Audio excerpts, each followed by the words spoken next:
আল্লাহ তার গোলামকে ভালোই রেখেছেন। যেই লোকগুলো আমাকে রিসিভ করার জন্য গেছিল ওই লোকগুলো সব এসে বসুক, আর বাজারে যে লোকগুলো আছে এই লোকগুলো বসুক, আর ক্যামেরাম্যানরা বসুক, তাহলে লোক হয়ে যাবে। এইটা কোন গ্রাম? বন্তে ঘড়ির কারা কারা আছেন একটু হাত তোলেন তো। দ্বিতীয় বক্তা কই?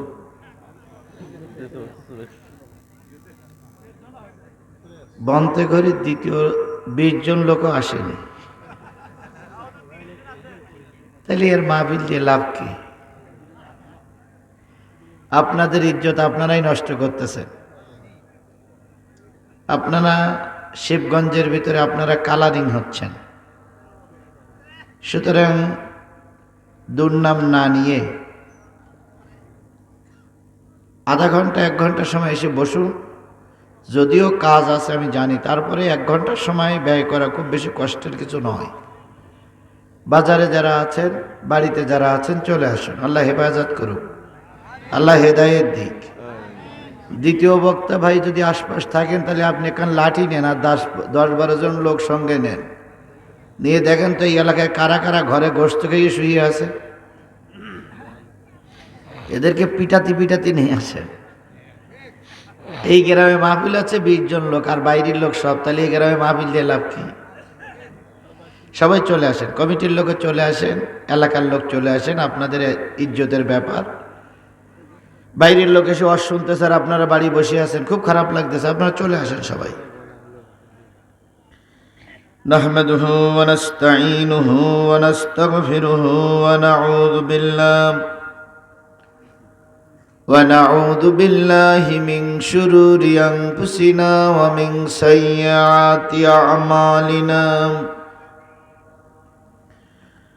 من يهده الله فلا مضل له ومن يضلله فلا هادي له ونشهد أن لا إله إلا الله وحده لا شريك له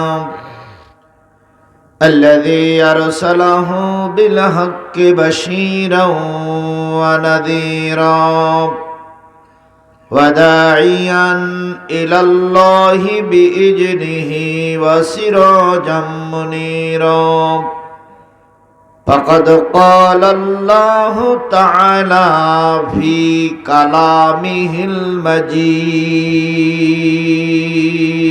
المجيد وفرقانه الحميد.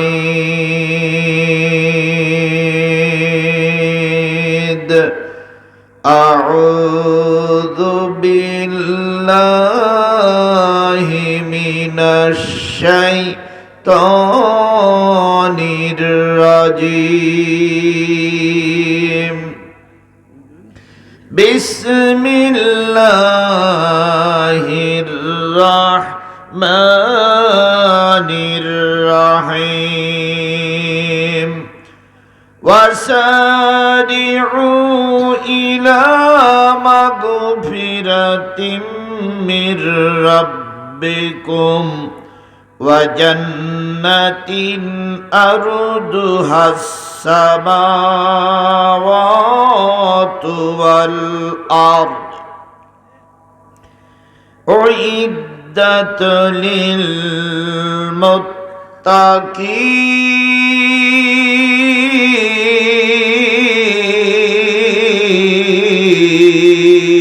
للمتقين الذين ينفقون في السراء والضراء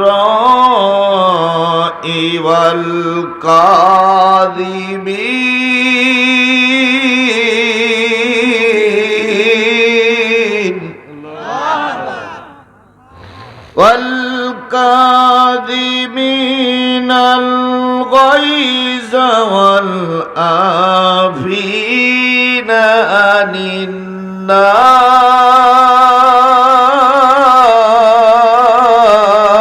الناس والله يحب المحسنين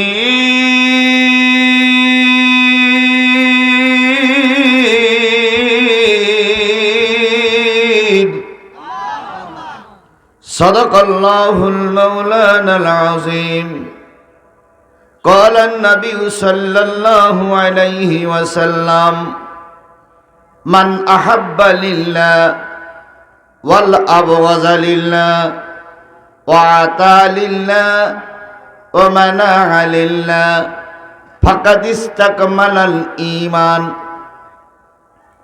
أو كما قال رسول الله صلى الله عليه وسلم إن الله وملائكته يصلون على النبي يا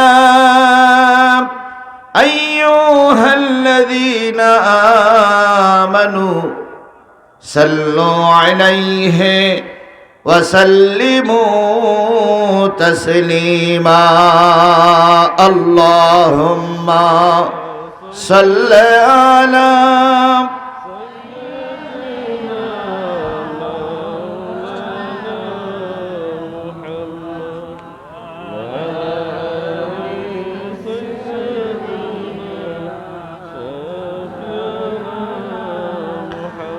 मोहब्बत शहीद जोरे शरे बोलून अल्लाहुम्मा सल्ली अला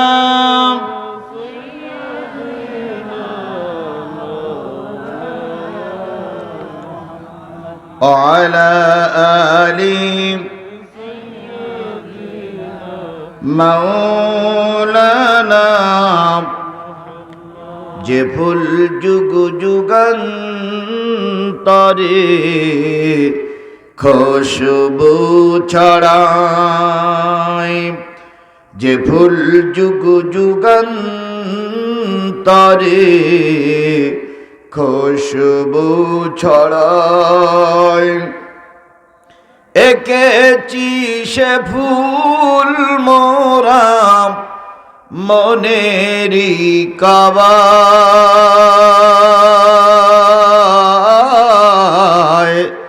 যে ফুল যুগ যুগান্তরে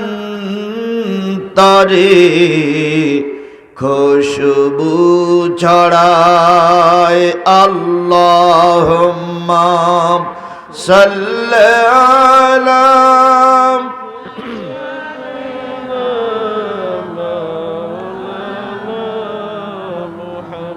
وعلى آل مولانا حبيب खुदा তিনি নবী কমলিওয়ালা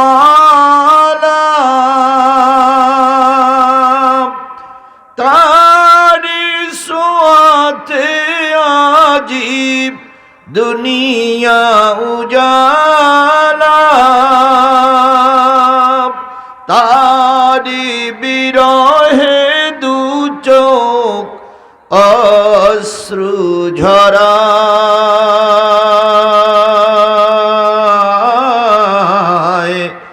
जे फुल जुग जुगान्तरे खुशबू छड़ाए अल्लाहुम्मा जोरे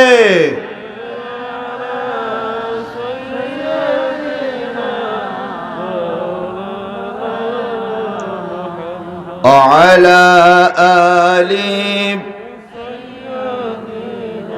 हबीबना ला इलाहा इल्लल्लाह जोरे ला इलाहा ला इलाहा ला इलाहा ला इलाहा লা ইলাহা ইল্লাল্লাহু মুহাম্মাদুর। সকলে জবান খুলে একসাথে এক বাক্যে বলছি সাল্লাল্লাহু আলাইহি ওয়াসাল্লাম।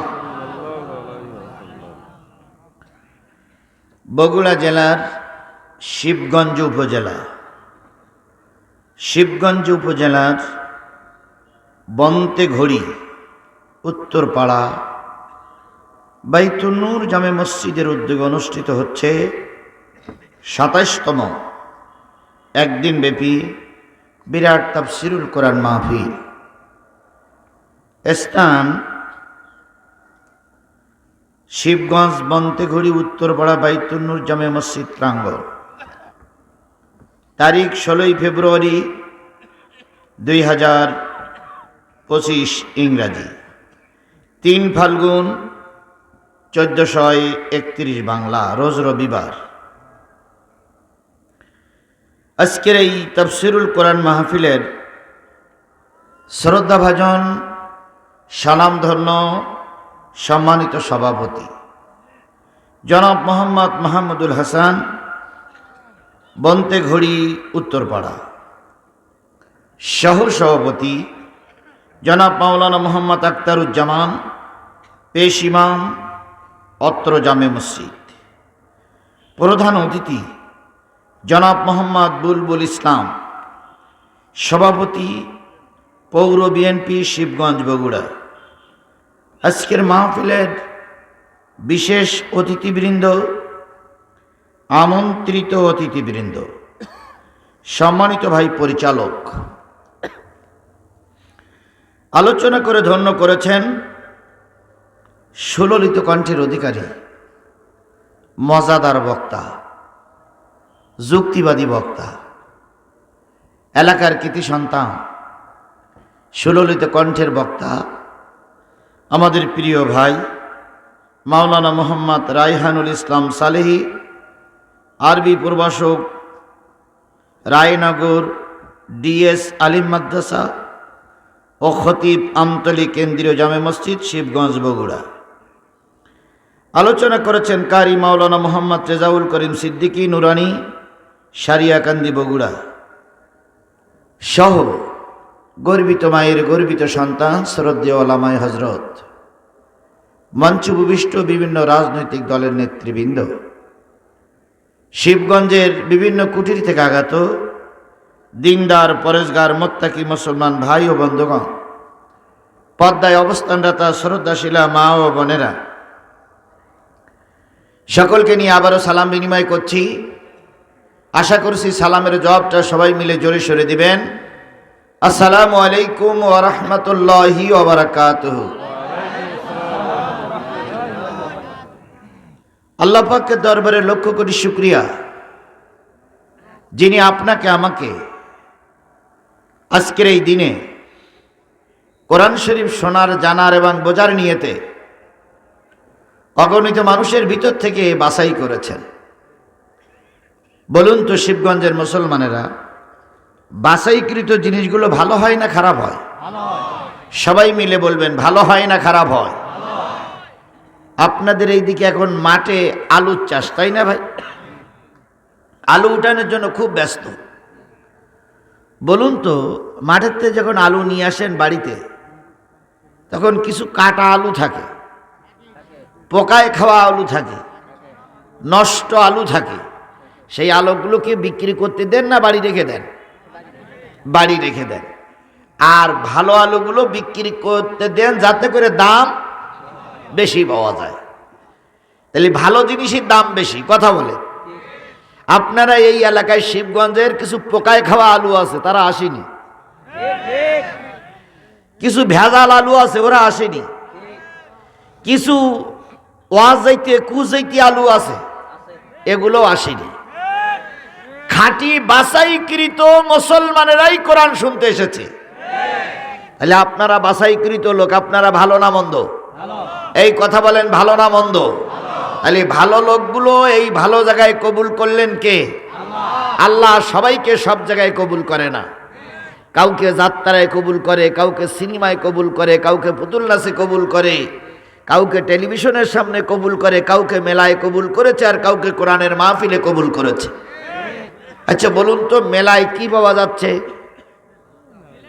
জিলাপি, বাদাম, চা আর বিড়ি বিড়ি,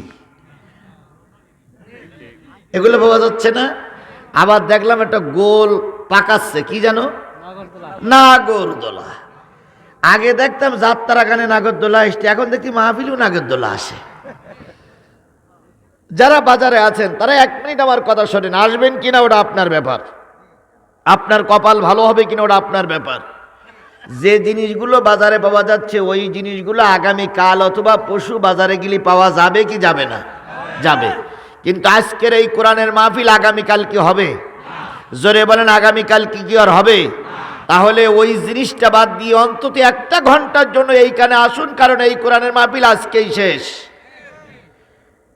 এরপরে আসেন আর একটু সামনে যাই, সেটা হলো ছেলেরা যাত্রা গান দেয়নি, সিনেমা দিল না, পুতুল নাচের নামে মেয়ে নাচালো না, অনেক কষ্ট করে মেহনত করে বাড়িতে রাস্তায় কালেকশন করে কিসের মাহফিল দিয়েছে?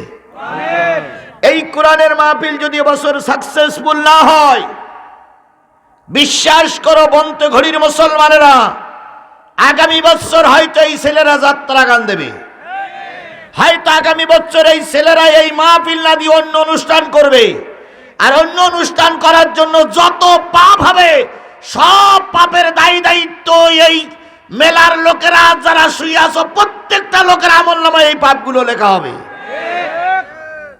যুবকেরা একটা ভালো কাজ করতেছে আর আপনারা বিরোধিতা করতেছেন, আপনারা মুসলমান নামের কলঙ্ক।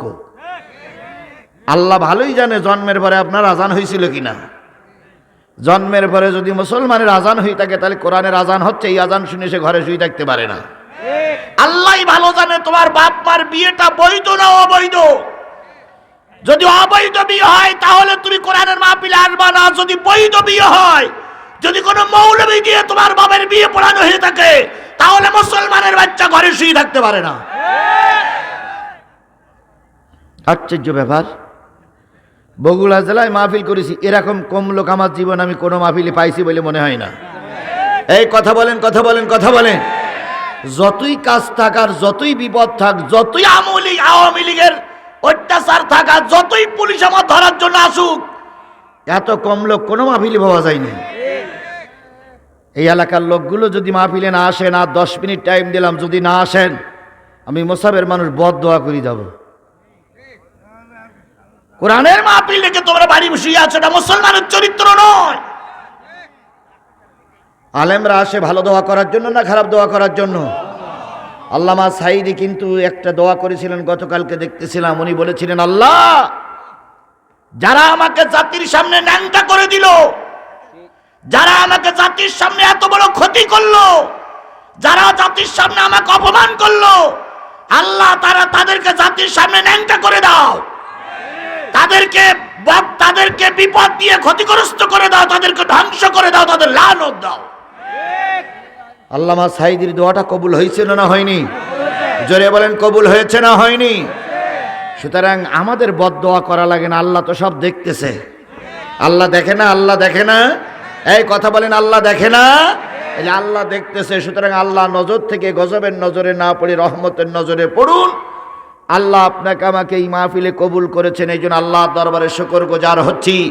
কারোর জবান বন্ধ থাকবে না, সকলে মিলে বলছি আলহামদুলিল্লাহ।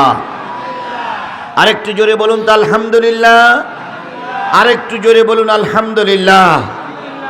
সর্বকালের সর্বশ্রেষ্ঠ নবী, যিনি এই পৃথিবীতে ছিলেন সবচেয়ে বড় অসহায়, সবচেয়ে বড়।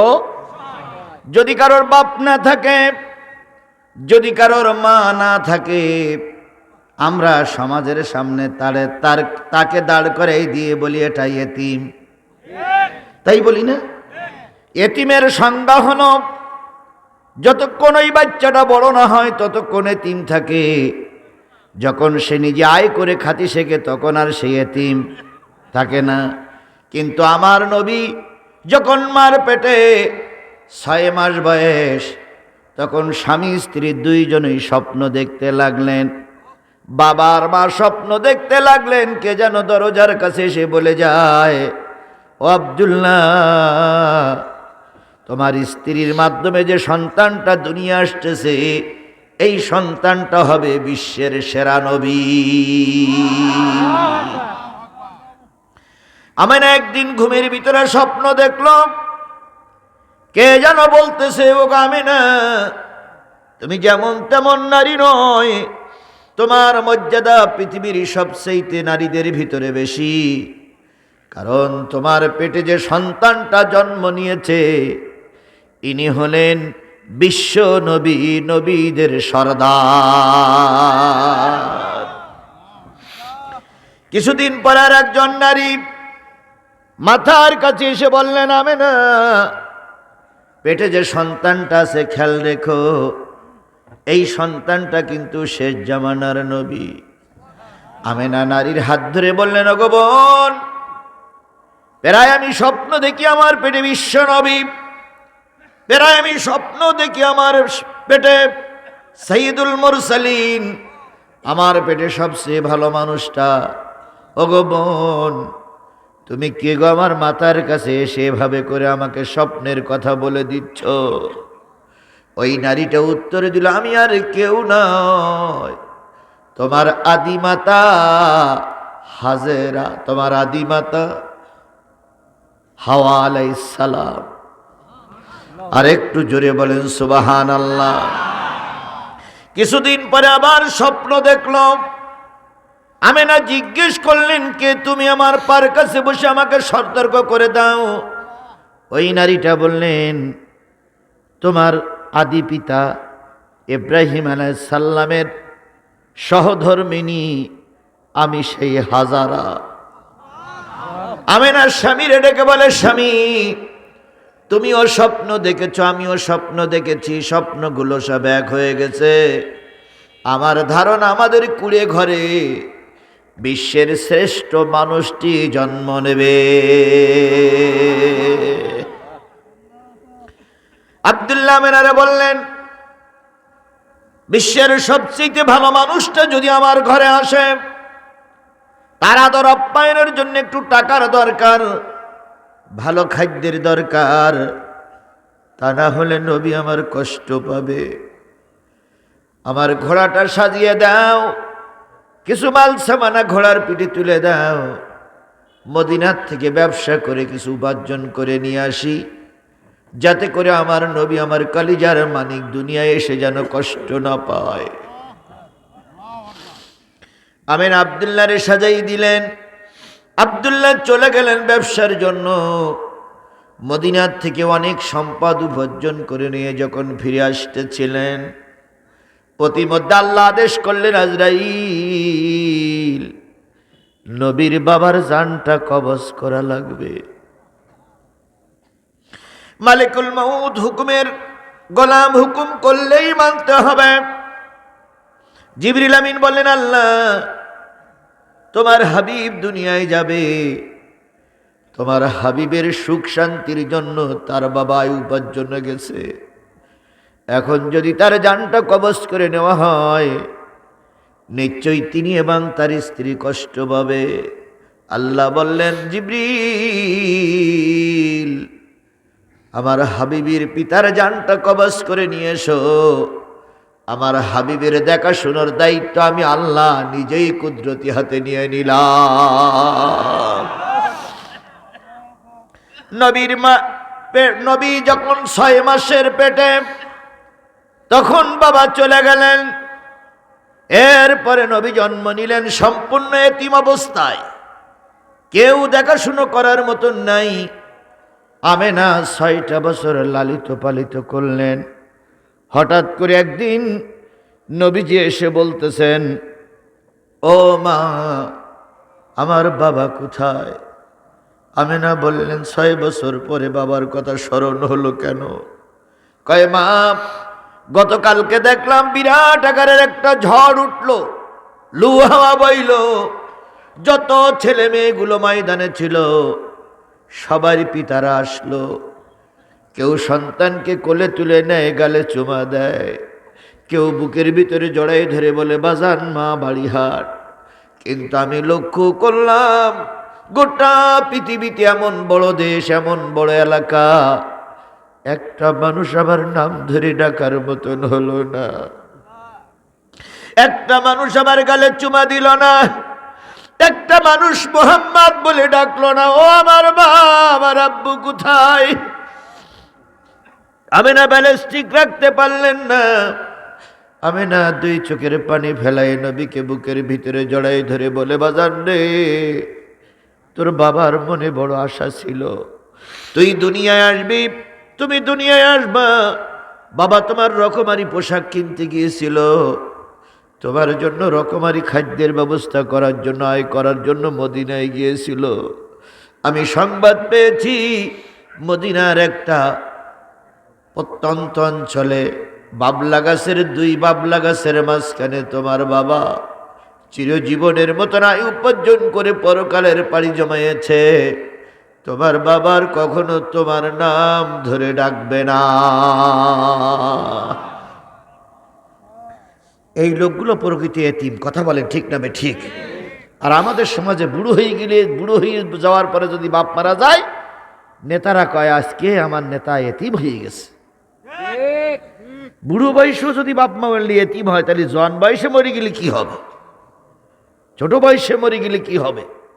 সুতরাং নবী ছিলেন এতিম, কথা বলেন ঠিক না ঠিক? আমেনা বললেন চলো তোমার বাবার কবরটা দেখাই নিয়ে আসি।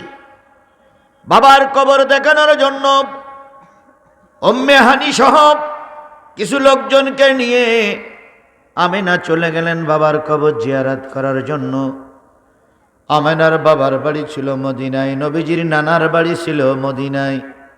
নবীজির নানার বাড়ির থেকে ঘোরাফেরা করে যখন চলে আসতেছিলেন, বাবার কবরের পাশে আল্লাহর নবী দাঁড়ালেন।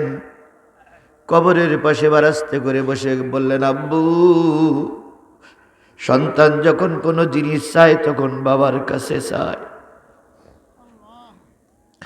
সন্তানের যখন কোনো জিনিসের চাহিদা হয় তখন বাবাকে বলে। কেউ যদি অন্যায়ভাবে কাউকে মারধর করে তাহলে বাবার কাছে নালিশ করে। আমি এত বড় একটা অসহায় মানুষ, আমার জীবনের চাহিদাগুলো কারোর কাছে বলতে পারি না। কেউ আমাকে গালিগালাজ করলে, তিরস্কার করলে আমি মানুষের কাছে নালিশ করতে পারি না। ও আমার বাজান, আমি কি দোষ করেছিলাম তুমি আগে ভাগে আমাকে রেখে চলে গেলে? কত ব্যথা আমার নবীর মনে। সেই নবীর পরে নাজিল করা কোরআনের আলোচনা হচ্ছে, আর তুমি মুসলমান ঘরে শুয়ে আছো। নিঃসন্দেহ তুমি রসুলের উম্মত নয়, নিঃসন্দেহে কিয়ামতের দিন রসুলের কাছে মুখ দেখাতে পারবে না।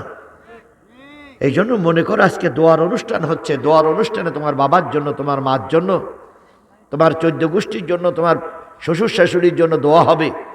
এই দোয়ার অনুষ্ঠানে একটু সময় বসো ভাই। আল্লাহ আপনাদের সবাই বসার তৌফিক দান করুক, আমিন। দীর্ঘক্ষণ আল্লাহ নবী কাঁদলেন। নবীজির মা আমেনা জি বললেন বাজান আর দেরি নয়, অনেক বেলা হয়ে যাচ্ছে, চলো আমরা এলাকায় ফিরে যাই।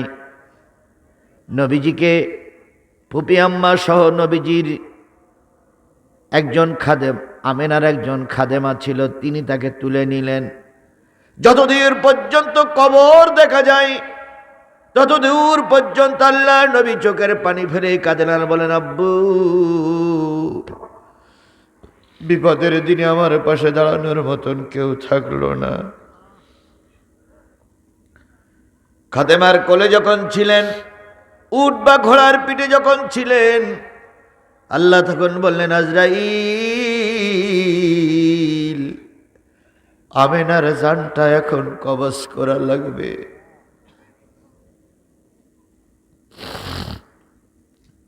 আজরাইল কখনো প্রতিবাদ করেন নাই, প্রতিবাদ করার মতন কোন শক্তি ফেরেশতাদের নাই।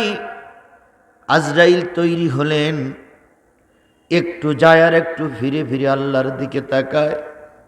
বাবার কবর জিয়ারত করা চোখের পানি এখনো শুকায় যাইনি। এখনো বাবার কবরের পাশের দিকে তাকিয়ে ছোট্ট সন্তানটি আব্বু আব্বু বলে কান্দে। আর সেই সময় মালিকের হুকুম হলো মারজানটাও কবজ করে নিতে হবে।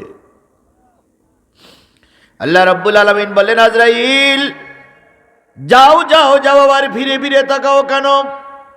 কয় তাকাচ্ছি আল্লাহ, তোমার হাবিবের বাবার কবর জিয়ারত করার পরে এখনো চোখের পানি শুকায় যায়নি। তার আগেই যদি মারজানটা কবজ করা হয়, পৃথিবীর যদি বাপ মারা যায় মার কাছে আশ্রয় নিতে পারে, মাও যদি মারা যায় 6 বছরের শিশু কার কাছে আশ্রয় নেবে? আল্লাহ বললেন, আজরাইল তোমার দায়িত্ব তুমি পালন করো, আমার হুকুম তুমি পালন করো। মুহাম্মদ কার কোলে পিঠে মানুষ হবে, কার কোলে পিঠে চড়ে বড় হবে, ও দায়িত্ব আমি আল্লাহ নিজেই নিয়ে নিয়েছি।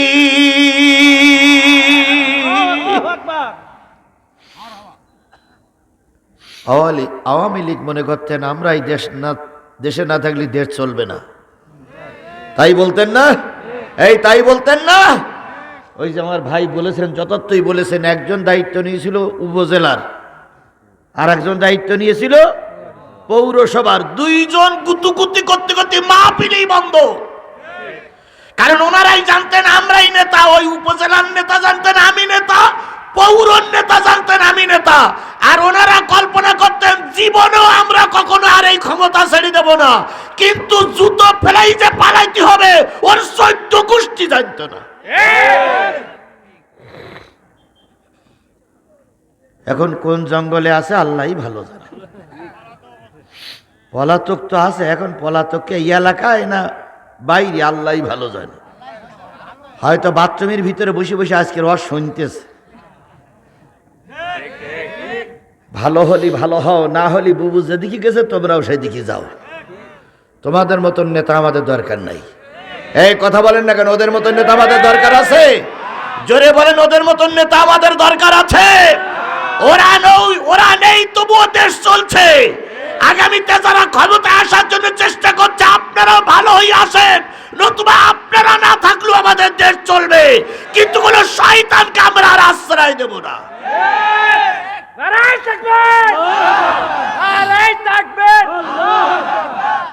ইউনূস সরকার শয়তান ধরার জন্য লোক পাঠাইছে। ইবিল হ্যান্ড না ডিবিল হ্যান্ড? Devil hand. শয়তান খুঁজতেছে, শয়তান এর নামই হইল শয়তান। যে কোটা পালাইছে কোটাও শয়তান, আর যে কোটা এখন এলাকায় আসলো কোটাও শয়তান। ও প্রধানমন্ত্রী শয়তান, আর ছোট নেতা ওটাও শয়তান। এই জন্য শয়তান ধরার জন্য ভাই তারা না অভিযান চলতেছে, শয়তান ধরার অভিযান চলতেছে। ইউনূসকে বলি চালিয়ে যাও বাবা, চালিয়ে যাও। 18 কোটি মানুষ তোমার সঙ্গে আছে। কথা বলেন, কথা বলেন, কথা বলেন। ওনারা বলেছিল 41 সাল পর্যন্ত থাকবো, আর এখন যারা ক্ষমতায় যাওয়ার নিয়ত করতেছে তারা বলতেছে এই পিরিয়ডে আমরা যাব, তার পিরিয়ডে আমরা যাব, তারপরে আমরা যাব। আপনারা সবসময় যান কিন্তু চাঁদাবাজি বন্ধ করেন। আপনারা সবসময় যান কিন্তু লুটতরাজ বন্ধ করেন। কারণ লুটতরাজ চাঁদাবাজি যদি চলে, আওয়ামী লীগের যে দশা হয়েছে, জামাত বিএনপিরা যদি চাঁদা নিয়ে রাস্তায় নামে, ওদের অবস্থা আওয়ামী লীগের মতনই হবে। আমরা কোনো চাঁদাবাজি দেখতে চাই না। এই কথা বলেন, আমরা কোনো চাঁদাবাজি দেখতে, আমরা কোনো সন্ত্রাসীর ক্ষমতার মস্তদে দেখতে চাই না। কথা বলেন ঠিক না ঠিক? সেদিন এক নেতা বলেছে ওরা তো মাহফিলের অনুমতি দেই না, আর আমরা যদি ক্ষমতায় যাই মাহফিলের করতেই দেব না। তামির হামজা তার উত্তর দিয়েছে যে ভাই বড্ড আগে বলা হয়ে গেল, একটু পরে বললি ভালো ছিল। অন্তত ক্ষমতায় যেই তাই বলা দরকার ছিল, তার আগে বললি জনগণ তো বুঝে ফেলবে, তাহলে ভোটই দেবে না। আল্লাহ আমার এই জাতিকে কোরআনের জন্য, ইসলামের জন্য কবুল করুক। দোয়া করব কি করে? যেখানে আমি শুনেছি যেখানে ফেরাউন থাকে সেখানেই মুসা থাকে, তাহলে যেই গ্রামে 2 ফেরাউন ছিল সেই গ্রামে তো মুসার উত্তরসূরিরা থাকবে। কিন্তু সে মুসার উত্তর শরীরে আসেনি, তার মানে ফেরাউনের সঙ্গে থেকে থেকে ওরাও ফেরাউন হয়ে গেছে। এই জন্য এরা আজকে ভাগায় বেরোচ্ছে না, শুধু ঘরে বসে ইসলাম কায়েম করবে। ইসলাম কায়েম করলে বলি ইসলাম কায়েম হবে না, ময়দানে থাকা লাগবে। কথা বলেন ঠিক না ঠিক? আমার ভাইয়েরা, আল্লাহ রাব্বুল আলামিন বললেন, আজরাইল আমিনার জানটা কবজ করো। মনে আছে তো? আমিনার জানটা কবজ করো। আমিনা ছিলেন ঘোড়া বা উটির পিঠে। মালিকুল মউত আজরাইল আলাইহিস সালাম জান কবজ করে নিলেন। যেমনটি বসা ছিল তেমনটি বসে রইলেন। কিছুক্ষণ পরে একটু দুধ খাওয়ার অথবা আদরের প্রয়োজন হলো। আল্লাহর নবী সাল্লাল্লাহু আলাইহি সাল্লাম বললেন, একটু আমাকে মার কাছে যেতে দাও। মার কাছে নিয়ে যাওয়া হলো। ঘোড়ার পিঠে উটির পিঠে বসে যেই না মার গায়ে হাত দিল, মা জননী জমিনের পড়ে পড়ে গেলেন। আল্লাহর নবী হতাশ হলেন, ব্যতীত হলেন, কষ্ট পাইলেন। নবী ঘোড়ার থেকে নেমে মার বুকের পরে জড়িয়ে ধরে বলতেছে, মা, হাজারো বাপ যদি বিদায় হয় আর কারোর মা যদি থাকে, তার মা অনেক সন্তানকে লালিত পালিত করে বড় করতে পারে। কথা বলেন ঠিক না ঠিক? মা এমন একটা জিনিস, বাপ হাজারো বিয়ে করে, মায়ের যদি একটা দুইটা সন্তান থাকে, ওই মা সন্তানের মুখের দিকে তাকাই নিজের জীবন যৌবন সব শেষ করে দেয়, কিন্তু বাচ্চাদের বিপদে ফেলে মা কেটে পড়ে না। ব্যতিক্রমে একটা মা, শেখ হাসিনা, সে হলো শেখ হাসিনা মা। আওয়ামী লীগের মা ছিল না শেখ হাসিনা? এই কথা বলেন, শেখ হাসিনা আওয়ামী লীগের মা ছিল না? এই কথা বলেন, শেখ হাসিনা আওয়ামী লীগের মা ছিল না? কি কায়দায় বলতেন? উনি হলেন গণতন্ত্রের মানস কন্যা। তাহলে গণতন্ত্রের মানুষ কন্যা যদি এত অমানুষ হয়, তাহলে গণতন্ত্রের অমানুষ কন্যা কোনটা? উনি প্রায় মাইক ধরে বলতেন, আমি আপন হারা বেদনা বুঝি, আমার বাবা নাই, মা নাই, 10 বছরের ছোট্ট ভাইটা। কি বলিনি বলিনি বলিনি? এত মানুষ কন্যা, এত দরদি নেতা, অথচ দেখা গেল সেই নেতাটা সবার আগে পালায়ে গেছে। খালেদা জিয়া ছিল আপসীন নেত্রী। খালেদা জিয়া সারাটা জীবন এই দেশে কাটিয়ে দিল, বিদেশে পালানোর নিয়ত করিনি। কথা বলেন ঠিক না ঠিক? বাংলাদেশ জামাত ইসলামের শীর্ষস্থানীয় নেতাদের ফাঁসি হলো, এমন কোন নেতা কর্মী নেই অগণিত মামলা হয়নি। কথা বলেন ঠিক না ঠিক? ছাত্র শিবিরের যুবকদের ধরে নিয়ে চোখ তুলে ফেললো, হাতের নখগুলো তুলে ফেললো, ইঞ্জেকশন দিয়ে মেরে দিল, 3 রাস্তার মুখে মেরে দেওয়া হলো। বাংলাদেশ জামাত আর বাংলাদেশ ইসলামী ছাত্র শিবির ময়দান ছেড়ে পালিয়ে যায়নি। বিএনপিও পালিয়ে যায়নি, জামাত ইসলামও পালাইনি। আর ওনারা প্রায় বলতেন, আমরা পালাই না।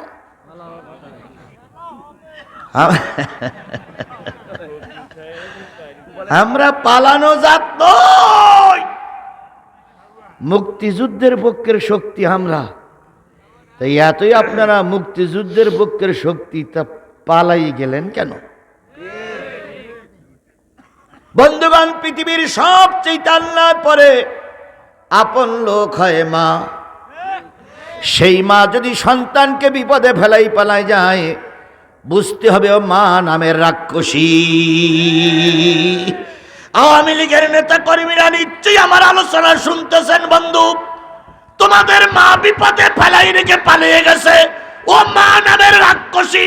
ওর পথ ছেড়ে দিয়ে গণতন্ত্রের পথ ধরো, ইসলামের পথ ধরো, নতুবা ওর যে অবস্থা হয়েছে জনগণ তোমাদেরও জুতা পিটা করে সেই অবস্থা করবে।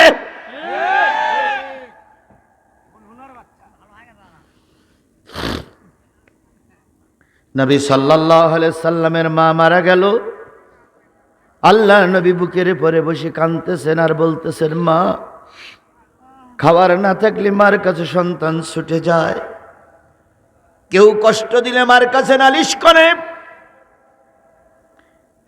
বাবা যদি মারা যায় কিংবা বাবা বিয়ে করে, মা দুই একটা বাচ্চা নিয়ে সারা জীবন যৌবন কাটায় দেয়, কিন্তু মা সন্তানকে ফেলে চলে যায় না। ও আমার মা, বাবা চলে গেছে, বাবার আমি দেখিনি, তোমার আদর থেকে আমি বঞ্চিত হয়ে গেলাম, তুমিও চলে গেলে, আমার এই বিপদের দিনে মুসিবতের বিলে আমার পাশে থাকার মতন কেউ থাকলো না। আল্লাহ পাক জিবরাইলকে পাঠাই দিয়ে বললেন, জিবরিল,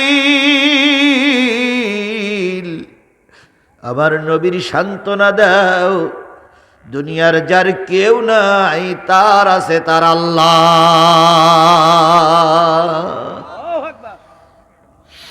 সেই আল্লাহ এখনো আছে না নাই? বন্তে ঘড়ির মুসলমানেরা স্পষ্ট করে বলতে হবে, সেই আল্লাহ এখন আছে না নাই? তাহলে বিপদে হতাশ হলে চলবে না, ঈমান এবং আমলের পরে টিকে থাকো, আজ হোক কাল হোক বিজয় আসবেই ইনশাল্লাহ। বিজয় এসে গেছে, ইনশাল্লাহ বিজয় এসে গেছে। কথা বলেন ঠিক নেবে ঠিক? আগে চাঁদা নিলি নালিশ করার জায়গা থাকতো না, আপনার মেরে ধরে বের করে দিল বিচার চাওয়ার জায়গা থাকতো না। আলহামদুলিল্লাহ, আলহামদুলিল্লাহ, আলহামদুলিল্লাহ। এখন দারুণ সুযোগ হয়েছে, এখন থানায় গেলে আপনার কথা থানা শুনবে।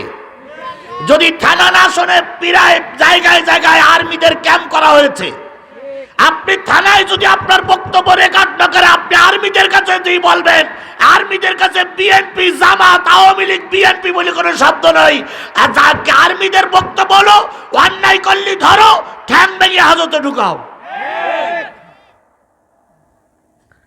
আর এই জিনিসটা অনেকে সহ্য করতেছে না, অনেকে চিন্তা করতে তাড়াতাড়ি ভোটটা আমরা নেই, কিন্তু আমরা বলতে তাড়াতাড়ি ভোট দেওয়ার দরকার নেই, এইভাবে আরো কিছুদিন থাক,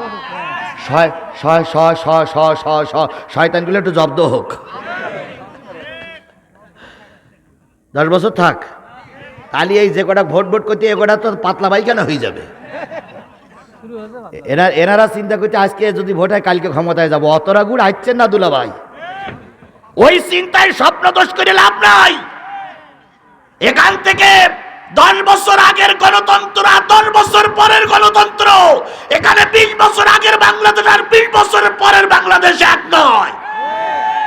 এখন জনগণ বুঝতে শিখেছে যে কার হাতে ক্ষমতা দিলে এই ভোট চুরি আবার চলবে, কার হাতে ক্ষমতা দিলে চাঁদাবাজি থাকবে, কার হাতে ক্ষমতা দিলে আমরা নিরাপদে থাকতে পারবো কি পারবো না, এটা জনগণ বুঝতে শিখেছে না শিখিনি?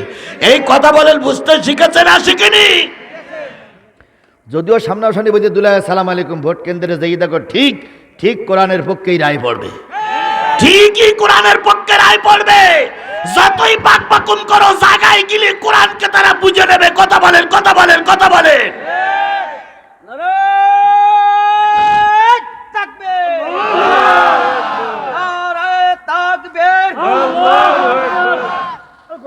আল্লাহ আল্লাহ আল্লাহ আমাদের সবাইকে কবুল করুক। আর একটু জোরে বলেন, পানি দাও তিনি আমার একটু।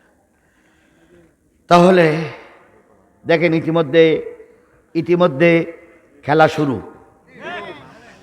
আপনার মোংলা বন্দরের জুলফিকার বলে একজন লোক, তিনি হচ্ছেন মোংলা পৌরের সাবেক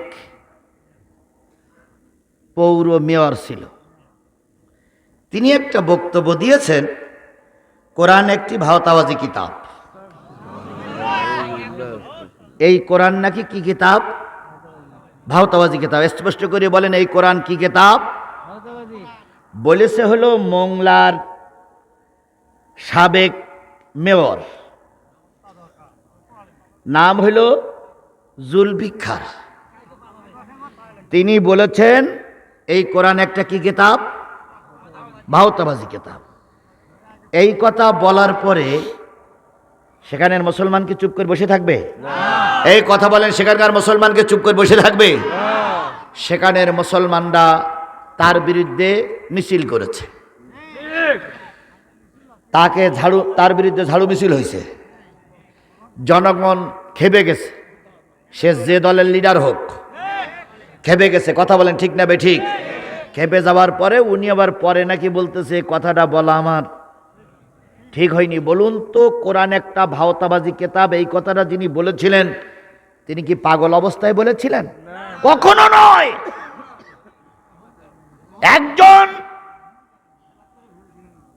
একজন পৌর মেয়র, নিশ্চয়ই তিনি জ্ঞানী ব্যক্তি না থাকলে আজও কালক মেয়র হয়নি। এই কথা বলেন। সেই ব্যক্তি যখন কোরআনকে ভাওতাবাজি কিতাব বলল, নিঃসন্দেহ লোকটা জেনে বুঝেই কথা বলেছে। যে দলের লিডার তিনি, সেই দলের নেতা এবং নেত্রীর কাছে আমাদের আবেদন, অনতি বিলম্বে এই নেতাকে দল থেকে বহিষ্কার করুন। এবং পুলিশ এবং আর্মি ভাইদের কাছে আমাদের দাবি, এই নেতাকে গ্রেফতার করুন। যদি আপনারা দল থেকে বহিষ্কার না করেন, আর যদি সেনাবাহিনী পুলিশকে গ্রেফতার না করে, তাহলে ধরেই নেব। শোনেন, তাহলে ধরেই নেব উনি যে দলের নেতা পরিচয় দিয়ে কথা বলেছেন, ওই দল এই কথার পরে সমর্থন করে। কথা বলেন, কথা বলেন, কথা বলেন। আর সমর্থন করে আগামীতে যদি আপনারা আমাদের কাছে ভোট দিতে আসেন, দয়া করে কোরআন বিরোধীদের ভোট আমরা দেব না, দেব না, দেব না। প্রয়োজনে 50 বছর ইউনুস থাকুক। কথা বলেন।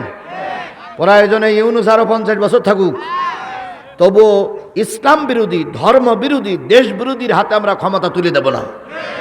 এই কথার সঙ্গে আপনারা কারা কারা একমত? 2 হাত তুলে আল্লাহরে দেখাই দেন তো।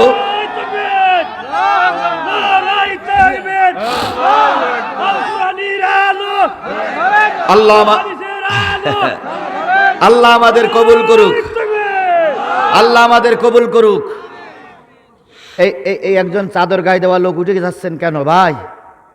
এমনি আমার লোক কম ভাই, আর আপনি যদি আমার এইভাবে ফেলাই রেখে যান ভাই, জরুরি 1 নম্বর 2 নম্বর আজকে দিন না নাই ভাত থাক, কালকে সেরে নেবেন।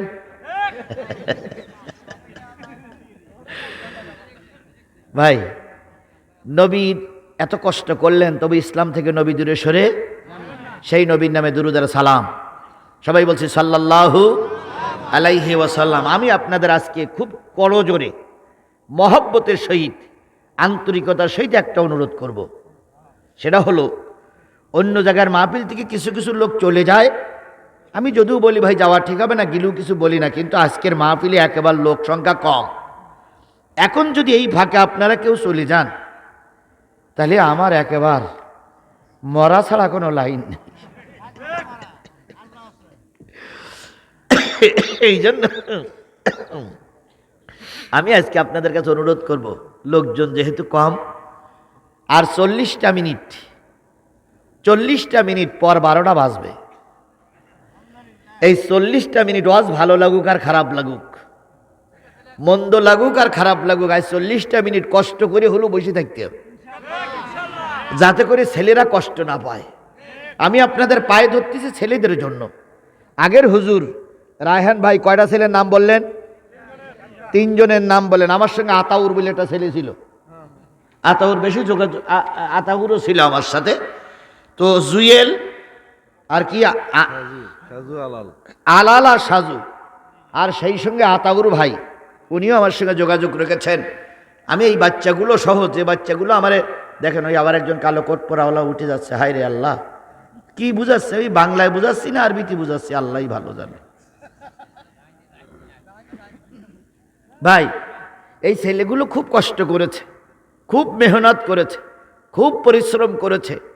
যদি এদের মন ভেঙে যায়, তাহলে এরা আর আগামীতে মাহফিল দেবে না। বলুন তো, এই মাহফিলটা করতে ওদের কষ্টও করতে হয়েছে, টাকা পয়সাও জোগাড় করতে হয়েছে। কথা বলেন। আগামীকাল মাহফিলের পরে যখন দেখবে যে আয় ব্যয় হিসেব করে 70,000 কি 1 লাখ টাকা ঋণী, তারও বেশি হবে, তাহলে এই ছেলেগুলো যদি ওই ঋণ পরিশোধ করার জন্য ব্যাংকের থেকে টাকা তুলে, ওদের ব্যাংক আছে কিনা আমি জানি না, যদি ওদের জমি বিক্রি করা, আলু বিক্রি করা টাকা দিয়ে মাহফিল দিতে হয়, আগামী বছর যখন হুজুর বলবে যে এবার মাহফিল দেবো, তখন এই ছেলেগুলো বিরোধিতা করবে যে মাহফিল দেওয়ার দরকার নেই, অন্য কিছু দিচ্ছেন দেন, আর নাই বন্ধ থাক, মাহফিল দেওয়ার দরকার নেই। তাহলে কোরআনের মাহফিল বন্ধ করার জন্য ওরাই বিরোধিতা করবে আজকে আমরা সহযোগিতা না করার কারণে। তাহলে অন্য দিন আমি যা চাই আজকে আমার দাবি, আমার ছোট্ট একটা দাবি, এরপর আমি সূরা ইমরানের 133, 34, 35 তিনটা আয়াত পড়েছি, তিনটা আয়াতের উপর ভিত্তি করে কথা বলবেন ইনশাল্লাহ। দয়া করে, আবারও বলতেছি, দয়া করে আপনি যদি 1 টাকাও না দেন তবু মাহফিলের শ্রোতা আপনি চলে যাবেন না, আপনার জোর করব না। তবে আমার একটা দাবি, আজকে আপনাদের ভাই হিসাবে শিবগঞ্জে আমি দীর্ঘদিন ধরে আসা যাওয়া করি। শিবগঞ্জে আমি আপনাদের ভাই, আমি আপনাদের মুরব্বী, আমি একজন বক্তা, আমি একজন আলেম, আমি একজন নির্যাতিত জেলার নির্যাতিত মানুষ হিসাবে আপনার কাছে ছোট্ট দাবি, আপনারা দয়া করে 50টা টাকা আজকের মাহফিলে একটু দান করবেন। ওই ছেলেদের জন্য, শুধু ওই ছেলেদের জন্য, ওই ছেলেদের জন্য। সবাই কি রাজি? আমার কথা শুনে সবাই কি রাজি? অন্য জায়গায় আপনি 10 টাকা দিয়ে না। দ্বিতীয় নম্বর হলো, এবছর প্রায় আমাদের মাহফিলগুলো শেষ হয়ে যাচ্ছে। এই ছেলেরা একটু দেরি করো, দেরি করো বাবারা, দেরি করো, দেরি। এবছর প্রায় আমাদের মাহফিল শেষ হয়ে যাচ্ছে। আমার আর রমজানের পরে আরেকটা মাহফিল আছে শিবগঞ্জে, তাছাড়া আর এবছর আর শিবগঞ্জে মাহফিল নেই। আগামী মৌসুমে আবার শুরু হবে। তাহলে এবছর আমাদের জীবনের শেষ মাহফিল মনে করে, আমাদের শেষ দেখা মনে করে আপনি পকেটে হাত দিয়ে 50টা টাকা বের করবেন। যদি মনে করেন যে হুজুর আমার কাছে 50 টাকা নেই, যা আছে তাই বের করবেন। তবে কোনো লোকের কাছ থেকে আমার এই যুবকেরা যেন ফিরে না আসে। দেন তো সবাই, পকেটে হাত দেন তো, আমিও হাত দেই। দেন হুজুর, হাত দেন, আপনিও হাত দেন, সবাই দেন। ভাই একটু হাত দেন পকেটে, কি করব ভাই, মহাজালা। দেন ভাই, যুবকদের জন্য আমার প্রাণটা কাঁদতেছে। দেন দেন, সবাই দেন। এই ভাইরা যাচ্ছে। জি জি, আপনি ওই দিক যান, ওই দিক যান, আমি এদিক দেখতেছি। ওই দিক যান, আমি ওই দিক যান। আচ্ছা জি, দেন দেন ভাই, দেন দেন দেন, সবাই দেন। একটু যা, একটু বেশি বেশি করে দেন, একটু বেশি বেশি করে দেওয়ার চেষ্টা করেন। ভাই টাকা দিয়েন না, তবু উঠেন না, আমার আলোচনা করার পরিবেশটা নষ্ট করেন না। মা বোনদের কাছে বলি, আপনাদের কাছেও চলে গেছে, টাকা দিবেন। যদি মনে করেন যে দিয়েন না, তাহলে ময়দান ছেড়ে দিয়েন না। এই 3-4 জন যুবক চলে যাচ্ছ, তোমরা চলে যাচ্ছ মানে এই মাহফিলটার ক্ষতি করলে। তোমরা এই মাহফিলের শত্রু হয়ে প্রমাণিত হলো যে তোমরা এই মাহফিলের শত্রু, এই যুবকদের শত্রু। অন্তত 12টা পর্যন্ত থাকি, তারপরে চিন্তা পরে। দেন দেন দেন, সবাই দেন, সবাই দেন দেন, আপনারা দেন। জি জি জি, দেন। মাশাআল্লাহ মাশাআল্লাহ, দেন, সবাই দেন, সবাই দেন, সবাই দেন, কেউ মাহরুম করবেন না, সবাই দেন। আল্লাহ কবুল করুক, আল্লাহ কবুল করুক। আমরা মঞ্চের থেকে কিছু লোক দিয়েছি, আমরা মঞ্চের থেকে কিছু লোক দিয়েছি। আর বাকি যে লোকগুলো বাকি আছেন, দয়া করে সবাই দিবেন, দয়া করে সবাই দিবেন, কেউ মাহরুম করবেন না, দয়া করে সবাই দিবেন, কেউ মাহরুম করবেন না। আমি এরকম বলি না, কিন্তু আজকে বলতে হচ্ছে খুব দুঃখের সঙ্গে, কষ্টের সঙ্গে, যেহেতু আজকের মাহফিলে লোকজন খুবই কম, এই জন্য সবাই দিবেন। 50, 100, 200, 500, 1000, 2000, 5000, 10,000, 20,000 যদি কেউ একটু বড় অঙ্কের দিতে চান, তাহলে আল্লাহ বরকত দিবে ভাই, আল্লাহ রহমত করবে। গত বছর আলু ভালো হয়নি, এবছর আলু ভালো হয়েছে, এবার ধানও আল্লাহ রহমতে ভালো হবে।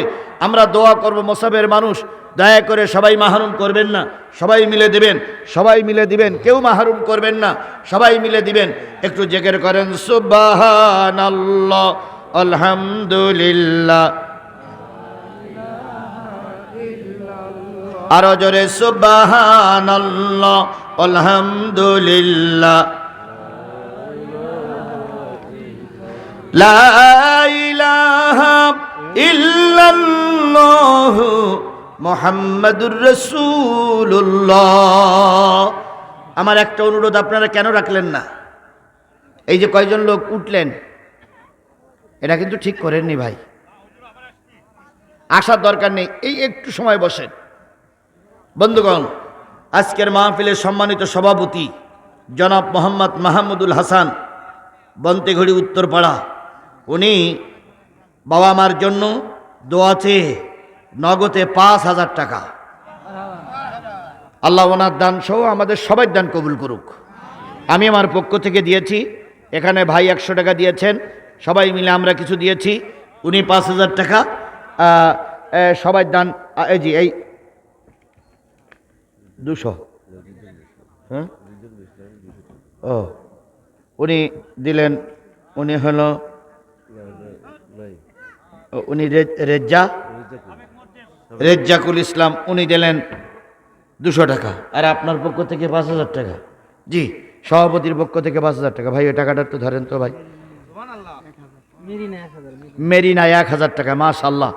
এরকম 50 জন ব্যক্তি যদি আসতেন 50,000 টাকা, 1,000 কোটি টাকা দিয়ে, তাহলে মনে হয় কর্তৃপক্ষর ঋণ খানিকটা লাঘব হতো, ছেলেদের ঋণ খানিকটা লাঘব হতো। ছেলেদের আল্লাহ বরকত দিক। আসুন, যে পর্যন্ত দিয়েছেন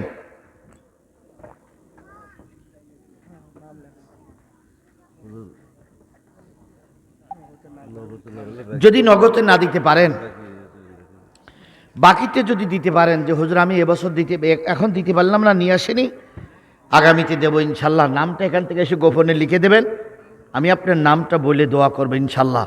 মা বোনদের পক্ষ থেকে যদি কেউ দিতে চান, এখানে মসজিদের ইমাম সাহেব আছে, ছেলেরা আছে, কারোর কাছে ফোন দিয়ে বললেই আমরা বলতে পারবো, আমরা সেটা নিতে পারবো ইনশাল্লাহ।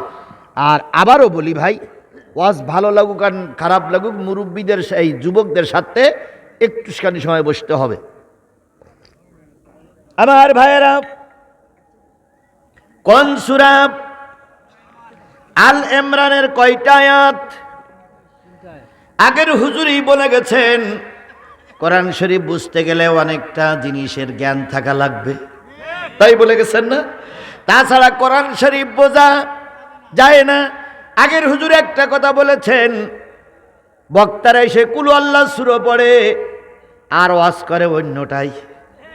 আগের হুজুর বলে গেছে না? আচ্ছা বলুন তো, আপনাদের এই মাহফিলে কি তখন আমি বসেছিলাম? ছিলাম না, তাহলে আমি জানলাম কি করে? আমি বক্তার কথাগুলো শুনতেছিলাম, বক্তার মাহফিলে লোক ছিল না, বক্তা ব্যালেন্স ঠিক রাখতে পারছিলেন না, বারবার এদিক সেদিক যাচ্ছিলেন, কখনো হাতে ধরতেছিলেন, কখনো পায়ে ধরতেছিলেন, কখনো ইসলামী সঙ্গীত বলতেছিলেন, কখনো মায়াবী কণ্ঠ বলতেছিলেন, কখনো হুঙ্কার দিচ্ছিলেন, কিন্তু কোনোটাই জমাতে পারতেছিলেন না, কারণ মঞ্চের সামনে কি ছিল না? লোক ছিল না, শ্রোতা ছিল না। শ্রোতা থাকলে বক্তার বলার স্পিরিট বাড়ে, শ্রোতা কমে গেলে স্পিরিট ওলা বক্তা হলেও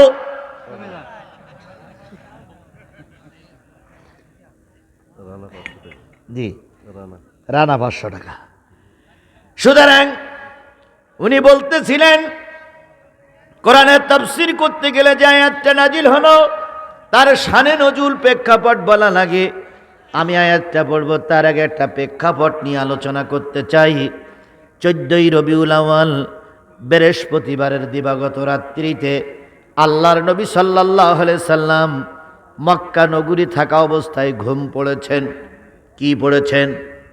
সবাই মিলে বলেন, কি পড়েছেন? কতই রবিউল আউয়াল? 14ই রবিউল আউয়াল, 14ই রবিউল আউয়াল বৃহস্পতিবারের রাত্রিতে আল্লাহর নবী কি করেছেন? ঘুম পড়েছেন। বলুন তো, ঘুম পড়ার আগে তিনি একটু রাত্রে জেগে তাহাজ্জুদের নামাজ পড়ে ঘুম পড়েছেন। বলুন তো, তাহাজ্জুদের নামাজ পড়তে হয় কয়টার সময়? বলেন, আরো জোরে বলেন। রাত 3টায়। কেউ বলতেছে শেষ রাত্রি, কেউ বলতেছে 3টায়। আসল টাইম কয়টায়? আসল টাইম হলো মাঝরাত্রির পরে শবে সাদেকের আগে। মাঝরাত্রির পরে শবে সাদেকের আগে যে নামাজটা পড়তে হয়, ওই নামাজটার নাম কি নামাজ? তাহাজ্জুদের নামাজ। কিছু কিছু লোক বলে রাত 1টার পরে তাহাজ্জুদের নামাজ, 12টার পরে তাহাজ্জুদের নামাজ। যে সরকার চলে গেছে এরা প্রথম ক্ষমতায় এসে ডিজিটাল টাইম করতে যেয়ে 11টার সময় 12টা বাজাইছিল। কথা বলেন, মনে নেই? ওই ছোট বাচ্চাটার মনে না থাকতে পারে, আমাদের তো মনে আছে। 11টার সময় কটা বাজাইলো? 12টার সময় 12টা বাজাইলো। আমরা জোহরের নামাজ পড়ি 1:30টার সময়, প্রায় 1 বছর কাল পড়া লেগেছে 2:30টার সময়। তারপর দেখলো লাইন ভালো না, জাগার মাল জাগায়। এই সরকার অনেক নতুন নতুন জিনিস আবিষ্কার করে রেখে গেছে। গত বছর যত আওয়ামী লীগের নেতারা মঞ্চে দাঁড়িয়ে বুক ফুলিয়ে কথা বলতো, তারা বলতো আমাদের শেখ হাসিনা 30-40 রাকাত তাহাজ্জুদ নামাজ পড়ে। কথা বলেন, বলিনি? আর শামীম ওসমান কত রাকাত? 70-80 রাকাত। আলী সাবেক প্রধানমন্ত্রী 30-40, আর শামীম ওসমান যে বলতো খেলা হবে সে কত? 70-80 রাকাত নফল নামাজ, তাহাজ্জুদ নামাজ পড়ে। এবার ডাইন পাশে আলেম, বাম পাশে আলেমেরা বসে আছেন, পিছনেও আলেমেরা বসে আছেন। একটা হুজুর ফতোয়া দেখতো তাহাজ্জুদ নামাজ কয় রাকাত? সর্বনিম্ন 4, তারপরে 8, উপরে 12 রাকাতের উপরে তাহাজ্জুদ নামাজের কোনো নিয়ম নাই, কেউ পড়েও না। আমরা যারা হজ করেছি, আপনারা যারা হজ করেছেন, গোটা বাংলাদেশে আজান হয়, 5 বার। আর মক্কা মদিনা আজান হয় কয়বার? 6 বার। না না না না, মক্কা মদিনা আজান হয় 6 বার। না জানলে চুপ করে থাকবেন। মক্কা মদিনা আজান হয় 6 বার। তাহাজ্জুদের জন্য একটা আজান হয়, কথা বলেন ঠিক না বেঠিক? যারা হজ করেছি কোন জায়গায় যেয়ে দেখিনি 12 রাকাতের উপরে তাহাজ্জুদের নামাজ। আর সাবেক প্রধানমন্ত্রী রাবেয়া বসরি উনি নামাজ পড়তেন 30-40 রাকাত।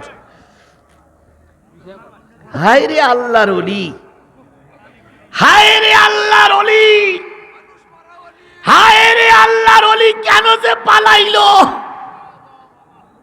এর সামনাসামনি ভণ্ডামি করতো, কথা বলেন ঠিক না বেঠিক?